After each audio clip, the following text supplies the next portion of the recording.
Hi friends, இப்போ ஒரு 15 நிமிஷத்தில் மது பிரியாணி பேஸ்ட்டை வச்சு எப்படி சிக்கன் பிரியாணி செய்யலாங்கிறத பார்க்கலாம்.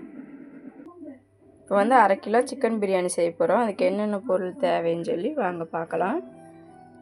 ஃபஸ்ட்டு வெங்காயம், 2 பெரிய வெங்காயம், 2 பச்சை மிளகாய், 2 தக்காளியை மீடியம் சைஸ் தக்காளியை வெட்டி வச்சுருக்குறோம். இஞ்சி பூண்டு பேஸ்ட்டு, உப்பு கொஞ்சம் தேவையான அளவு, பட்டை 2, கிராம்பு 1, பிரியாணி தாளிப்பு இலை, கொத்தமல்லி, புதினா, அரிசி ஊற வச்சுருக்குறோம் ஒரு 1/2 மணி நேரத்துக்கு முன்னாடி, 1/2 கிலோ சிக்கன், ஒரு 10 ரூபா நெய் பாக்கெட் 1.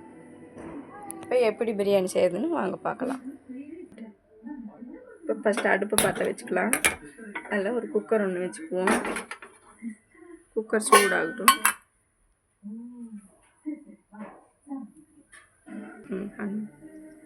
குக்கர் சூடான உடனே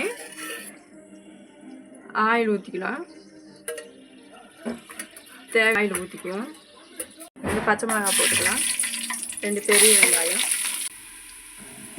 வெங்காயம் நல்லா வதங்கிடுச்சு ஃப்ரெண்ட்ஸ். இப்போ அடுத்து நம்ம தக்காளி வெட்டி வச்சு தக்காளி போடுவோம். அதை நல்லா வதக்கிக்கலாம். சிக்கன் சுத்தம் பண்ணி வச்சுருக்கோம். மஞ்சத்தூள் உப்பு போட்டு கழுவி வச்சுருக்கோம். அதையே போட்டு நல்லா வதக்கலாம் எண்ணெயில். சிக்கன் வதங்கிடுச்சு. இஞ்சி பூண்டு பேஸ்ட் ஒரு ஸ்பூன் போட்டுக்கலாம். பிரியாணி பேஸ்ட் போட்டுக்கலாம். 1/2 கிலோ சிக்கன், 1/2 கிலோ அரிசி, 2க்கும் சேர்த்து ஒரு பிரியாணி பேஸ்ட் போட்டால் சரியான அளவாக இருக்கும். சிக்கன் நல்லா வதங்கிடுச்சு ஃப்ரெண்ட்ஸ். இப்போ ஒரு கைப்பிடி அளவுக்கு கொத்தமல்லியும் புதினாவும் சேர்த்து ஒரு கைப்பிடி அளவு போட்டு வதக்கிக்கலாம். நல்லா சிக்கன் எண்ணெயில் நல்லா வதங்கிட்டு இருக்குது ஃப்ரெண்ட்ஸ். டம்ளரில் 2 டம்ளர் அரிசி போட்டிருக்குறேங்க ஃப்ரெண்ட்ஸ். இதில் 4 டம்ளர் தண்ணி ஊற்றினா கரெக்டாக இருக்கும்.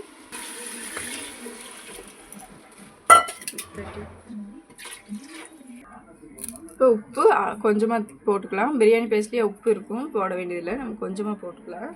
போட்டு கலந்து விட்டுட்டு கொதி வர வரைக்கும் நல்லா மூடி வச்சுக்கலாம். ஒரு கொதி வந்ததுக்கப்புறம் அரிசி போட்டு விசில் வச்சுக்கலாம். இப்போ தண்ணி கொதிச்சு வருது. இப்போ நம்ம இந்த கழுவி வச்சுருக்கிற அரிசியை அதில் சேர்த்துக்குவோம். அரிசியை போட்டு ஒரு கிளறி விட்டுக்குவோம். கிளறி விட்டுட்டு இப்போ இதை குக்கர் மூடி போட்டு மூடிக்குவோம். மூடி வச்சு 2 விசில் விட்டதுக்கப்புறம் எடுத்து பார்ப்போம்.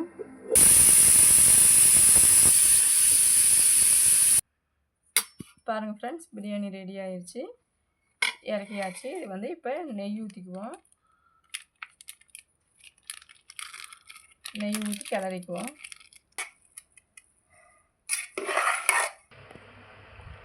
பாருங்கள் ஃப்ரெண்ட்ஸ், பிரியாணி ரெடி ஆயிடுச்சு. இந்த மாதிரி நீங்களும் செஞ்சு சாப்பிட்டு பார்த்துட்டு எப்படி இருக்குன்னு கமெண்ட்டில் வந்து சொல்லுங்கள்.